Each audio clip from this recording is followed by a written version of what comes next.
Hi friends, బలగం సినిమాతో దర్శకుడిగా మారి తోలి ప్రయత్నంలోనే సూపర్ హిట్ కొట్టి బలగం వేణుగా గుర్తింపు తెచ్చుకున్నాడు. 2023లో విడుదలైన ఈ సినిమా ప్రశంసలతో పాటు కాసుల వర్షం కురిపించింది. వేణు ఈ చిత్రానికి గాను జాతీయ అవార్డు సైతం అందుకున్నాడు.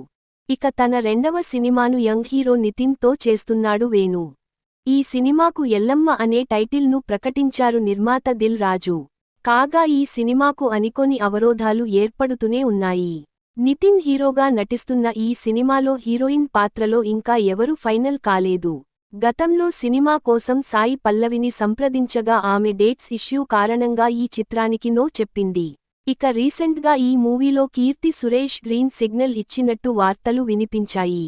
కానీ ఇప్పుడు లేటెస్ట్గా వినిపిస్తున్న సమాచారం మేరకు కీర్తి కూడా నితిన్ తో చేసేందుకు నో చెప్పినట్లుగా టాక్ వినిపిస్తోంది.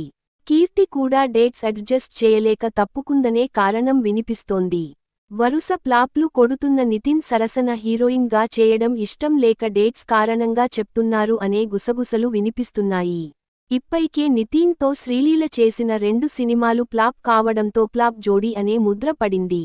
అందుకు ఇప్పుడు హీరోయిన్స్ ఈ యంగ్ హీరోతో చేసేందుకు ముందు వెనక ఆలోచిస్తున్నారు. మరి ఫైనల్ గా నితిన్ కు ఎవరు దొరుకుతారో చూడాలి. ఈ వీడియో మీకు నచ్చితే లైక్ చేయండి, షేర్ చేయండి. మన ఛానల్ ని సబ్స్క్రైబ్ చేయడం మర్చిపోకండి. Bye friends.